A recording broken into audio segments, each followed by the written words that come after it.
রাজনীতির মাঠের ক্রিয়াশীল সিগনিফিক্যান্ট কারো সাথেই জামায়াতের সম্পর্ক ভালো যাচ্ছে না। শেখ হাসিনার পতন এবং পালিয়ে যাওয়ার পর খুব অল্প সময়ের মধ্যেই জামায়াতের দিক থেকে বিএনপিকে আক্রমণ করতে শুরু করা হয় এবং খুব অল্প সময়ের মধ্যেই এই দুটো দলের মধ্যে বেশ বেশ খারাপ ধরনের সম্পর্ক তৈরি হয়েছে বলা যেতেই পারে। পরস্পরকে বিভিন্ন রকমভাবে শুধুমাত্র মৌখিক আক্রমণ না, বিভিন্ন জায়গায় তাদের সংগঠনের লোকজনের মধ্যে সমস্যা দেখা গেছে। কিন্তু সাম্প্রতিক সময়ে একটা সংগঠনের সাথে, একটা দলের সাথে সমস্যা হলো এনসিপির সাথে, যেটা তাদের মধ্যে বেশ ভালো সম্পর্ক ছিল বলে দেখা গেছে। আমরা বহু ক্ষেত্রে দেখেছি যেখানে বিএনপি এনসিপির বিরোধিতা করছে, জামায়াত এনসিপির মতকে সমর্থন করছে। চুপ্পুকে সরানো, যখন প্রক্লেমেশনের আলোচনা আসলো, এরকম আরও বেশ কিছু ইস্যু আছে। জামায়াত একদম বেশ কাছাকাছি ছিল এনসিপির, সংস্কারের দাবির অনেকগুলোর ক্ষেত্রে তাদের অবস্থান সেরকম ছিল। কিন্তু প্রশ্ন হচ্ছে সাম্প্রতিক সময় তাদের সম্পর্কটা এত খারাপ হলো কেন, এবং এই সম্পর্কটা কি আর ভালো হতে পারে, এবং জামায়াতের তাহলে রাজনৈতিক মিত্র কারা হবে, এসব প্রশ্ন আমাদের সামনে হাজির হয়েছে। ঘটনাটা হলো শাহবাগে যে জামায়াত হয়েছে, যেটাকে গণজাগরণ মঞ্চ 2 বা শাহবাগ 2 বলছেন কেউ কেউ। জামায়াত ইসলামী একবার তাদের বিরুদ্ধে হওয়া এই জায়গাটাকে টার্গেট করে তারা এখানে একটা মোটা দাগের সমাবেশ করেছেন। এখানকারই 2-3টে ইস্যু নিয়ে। একটা হচ্ছে জাতীয় সঙ্গীত গাওয়া বাধা এসছে, তার চাইতে জরুরি কথা জাতীয় সঙ্গীতকে বাধা দিয়েছেন, এটা নিয়ে অনেক আলোচনা হতে পারে। কিন্তু একটা স্লোগান, গোলাম আজমের বাংলায় আওয়ামী লীগের ঠাঁই নাই বা নিজামীর বাংলায়, এই স্লোগানগুলো যখন আসে তখন ইটস ভেরি ক্লিয়ার যে এটা জামায়াতের স্লোগান। এখন এটা কেউ স্যাবোটাজ করেছেন কিনা, কেউ এর ভেতরে ঢুকে নানান রকম খেলা খেলেছেন কিনা, নানান রকম হাইপোথেসিস সামনে এসে হাজির করানো হচ্ছে। কিন্তু আমি খুব ভালোভাবে মনে করি এই স্লোগানগুলো জামায়াতই দিয়েছে, শিবিরই দিয়েছে, ডেলিবারেটলি দিয়েছে, এবং এটা করতে গিয়েই সংকটটা শুরু হয়েছে, এবং এটা এক ধরনের অনিবার্য ছিল। কেন ঘটনাটা? আমি মনে করি এই যে জামায়াতটা হলো, এই জামায়াতটাকে কেন্দ্র করে আসলে এনসিপি এবং জামায়াত, মানে প্রতিজন, মানে এনসিপি ভেবেছে সে জামায়াতকে ব্যবহার করবে, জামায়াত ভেবেছে এনসিপিকে ব্যবহার করবে। এটা হচ্ছে তাদের নিজের জায়গা থেকে চিন্তা। শেষ পর্যন্ত দুজনই, দুটো দলই, দুটো গ্রুপই তাদের জায়গা থেকে চালাকি করতে গিয়ে এক্সপোজড হলো এবং এই ঘটনা ঘটলো। কেন বলছি দুই দলই দুই দলকে ব্যবহার করতে চেয়েছে? আমি ব্যক্তিগতভাবে বিশ্বাস করি এনসিপির আসলে জনসমর্থন ইভেন শহরেও, ঢাকা শহরেও এখন আর তেমন কিছু নেই। এটা শুধুমাত্র জনাব নাহিদ ইসলামের সেই পয়লা বৈশাখের বক্তৃতার কথা বলে বলছি না। বিভিন্ন জায়গায় তাদের মিছিলের ছবি আসে, সেটা আদৌ মানে সিগনিফিক্যান্ট দূরেই থাকুক, লিস্ট এক ধরনের আশা জাগানোর মতোও না। কিন্তু জনাব হাসনাত আবদুল্লাহ এসে যে কর্মসূচি শুরু করেছিলেন, সেটা আমি জানি না এটা এনসিপির সিদ্ধান্তে কিনা। কারণ হলো তারা প্রথম থেকে বলছিলেন যে জনাব হাসনাত আবদুল্লাহর প্রোগ্রাম এটা, তিনি যমুনায় চলে যান এবং ব্যারিকেড ভেঙে, রীতিমতো তার জন্য ব্যারিকেড ভাঙা জায়েজ আছে, তিনি লোকজন নিয়ে ব্যারিকেড ভাঙেন এবং যমুনার একেবারে বাউন্ডারি ওয়ালের ওখানে গিয়ে থাকেন। পরে এনসিপির সভাপতি, মানে আহ্বায়ক জনাব নাহিদ ইসলামের নেতৃত্বে এনসিপি যায়, জামায়াত যায়, যদিও জামায়াত সাংগঠনিকভাবে গিয়েছে সেটা বলেনি। এরপর আমরা জানি সমাবেশ হয়, এরপর তারা একটু সরে আসেন, তারপর পরদিন শুক্রবার সেদিন তারা শাহবাগে সমাবেশ করবেন, সে সমাবেশ হয়, ইত্যাদি ইত্যাদি। এর মধ্যে প্রচুর জামায়াতে ইসলামীর লোকজন ছিল এবং প্রচুর ইসলামিস্ট ছিলেন। তাহলে যে কথাটা বলতে যাচ্ছিলাম, যতটুকু সাইজও ওই সমাবেশে দেখা গেছে সেটা এনসিপির লোক দিয়ে কল্পনাও করা যায় না। এনসিপির শক্তি তার চেয়ে অনেক অনেক অনেক কম। এতে যেটা আমরা বুঝবো, এনসিপি আসলে চেয়েছে তাহলে, বা হাসনাত আবদুল্লাহ যেভাবেই বলুক, এগুলো টেকনিক্যালিটিস, কিন্তু শেষ পর্যন্ত NCP was very much aligned to this programme, এবং এনসিপি তো আওয়ামী লীগ নিষিদ্ধ করার কথা বলছিলই। তারা ভেবেছে জামায়াত আসবে, জামায়াতের এই সংখ্যাটা তারা দেখাবেন, তার এবং এটা ক্রেডিটটা দিনের শেষে এনসিপির কাছে যাবে। এর সাথে অন্য ইসলামিস্টরা আসলো, কারণ জামায়াত যদি খুবই খারাপ হতো আওয়ামী লীগ নিষিদ্ধ করার দাবিতে, এটা খুবই মর্মান্তিক দেখাতো। কিন্তু মোটামুটি তাদের সম্মান রক্ষা হয়েছে, মুখ রক্ষা হয়েছে, এভাবে বলতে পারি। কিন্তু এখন ঘটনা যেটা দাঁড়ালো, জামায়াত এখানে লোক সাপ্লাই দিয়েছে, তাদের লোকজন গেছে, অফিসিয়ালি তারা এটা অস্বীকার করেছে। আমি এটা আপনাদেরকে শুনিয়েছিলাম একদিন, জামায়াতের দায়িত্বশীল যারা ছিলেন তাদের কাছে যখন মিডিয়া জানতে চেয়েছে সেটা জানিয়েছেন। কিন্তু এখানে তাদেরই আবার খুবই সিগনিফিক্যান্ট, খুবই প্রমিজিং লিডার ভবিষ্যতে উনি অনেক বড় পদে আর নিশ্চয়ই যাবেন। জনাব শফিকুল ইসলাম মাসুদ গেছেন এবং তিনি আবার মিডিয়ার কাছে স্বীকার করেছিলেন তিনি দলের পক্ষ থেকে। যাই হোক, লং স্টোরি শর্ট, জামায়াত ওখানে আছে এবং তারা যখন এই পরিমাণ মানুষজন আসলো তখন তাদের পক্ষে পুরো ক্রেডিট এনসিপিকে দিয়ে দিতে সমস্যা হলো এবং তারাও বলতে চাইলো এই জামায়াত মূলত তাদের, যদি এটা ঠিক না। এখানে জামায়াতের বাইরে প্রচুর অন্যান্য ইসলামিস্টদের অংশগ্রহণ ছিল, অনেক, হেফাজতে ইসলাম সহ আরও অনেকেরই খুবই ফার রাইট লোকজন এখানে প্রেজেন্ট ছিলেন, কোনো সন্দেহ নেই।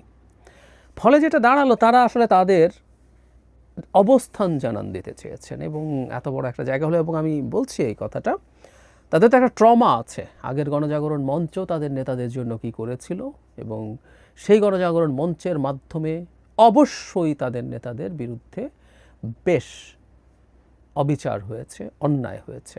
যদিও এই কথাটাও জরুরি, একটা ভুল বিচার হয়েছে, দ্যাট ডাজন্ট নেসেসারিলি মিন যাদের বিচার করা হয়েছে তারা সবাই অপরাধ করেননি, নিরপরাধ ছিলেন না, আমি এটাও মনে করি না।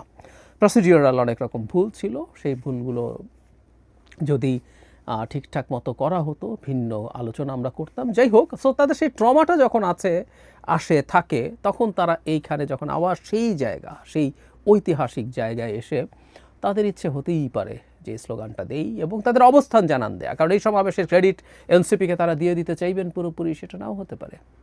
তারা সেটা করেননি, না করার এই কথা। কারণ আমরা মিডিয়াতে নিউজ দেখছিলাম, হাসনাত কী বলছেন, সার্জিস কী বলছেন, নাহিদ কী বলছেন, ওখানে দাঁড়িয়ে দাঁড়িয়ে মূলত সেই আলাপগুলোই সবচেয়ে বেশি এসছে। আমার এর বাইরে এগুলোর খুব বেশি কাভারেজ আছে। ফলে এটা একদম এনসিপির একটা সমাবেশ হয়ে দাঁড়াচ্ছিল, তাই তারা কাজটা করলেন।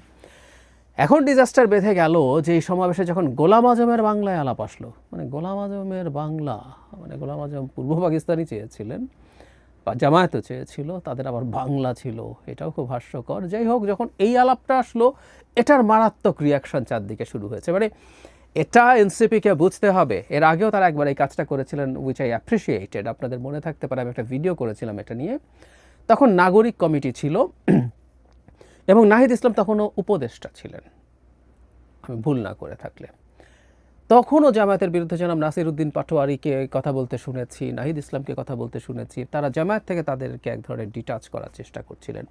এখন যেটা ঘটলো, তার ফলে যেটা হবে, তাদের রাজনীতি ক্ষতিগ্রস্ত হবে। কারণ বাংলাদেশের মানুষ ৭১কে, এমনকি মানে খুবই ইয়াং লোকজনও ৭১কে ছেড়ে আসলে বাংলাদেশে কেউ রাজনীতি করবে, এবং সেটাতে যারা আদার সাইডে ছিল, যারা আমাদের হানাদার ছিল, তাদের পক্ষে যারা ছিল, তাদেরকে খুব সহজে নেবে না এখনও, এটা মোটামুটি নিশ্চিত। সেই রিয়াকশান দেখেই আসলে এনসিপি ভীত হয়ে ওঠে এবং খুব দ্রুত তারা জামায়াতকে তাদের গা থেকে ছেটিয়ে বিদায় করার চেষ্টা করে।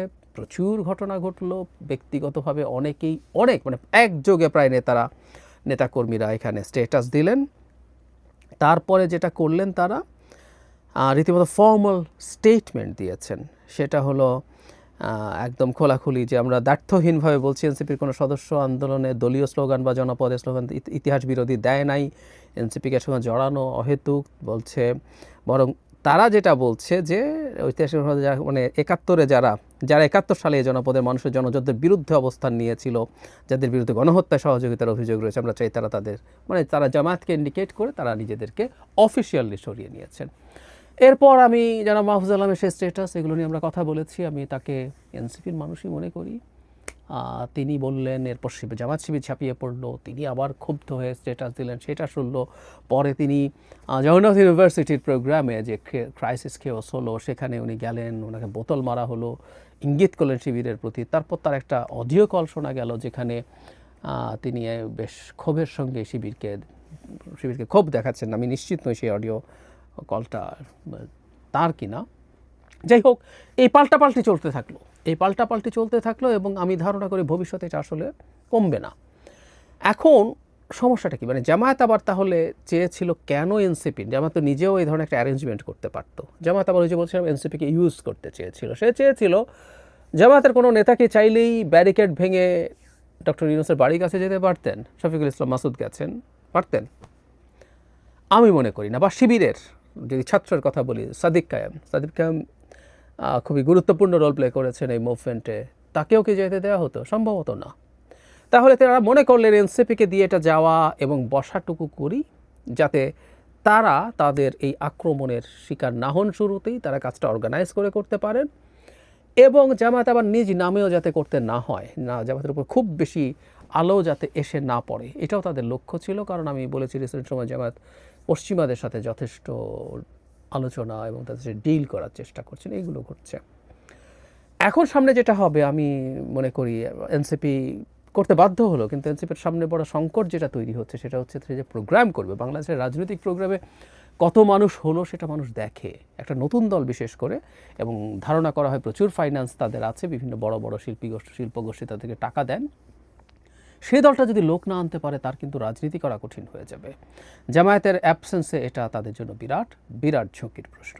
আমি জানি না তারা কি করবেন। এখন তারা কি এই ক্ষেত্রে তারা ইসলামিস্টদের সাথে আরও বেশি র্যাডিক্যাল ইসলামিস্টদের সাথে এই ব্যাপারে তারা কাজ করতে চাইবেন, সেক্ষেত্রে একটা বড় ঝুঁকির জায়গা হচ্ছে তারা যে একটা মধ্যপন্থী দল বলে নিজেদেরকে অলরেডি ঘোষণা করেছেন, খুবই র্যাডিক্যাল ইসলামিস্টদের সাথে তার জোট করা প্রবলেম্যাটিক হবে।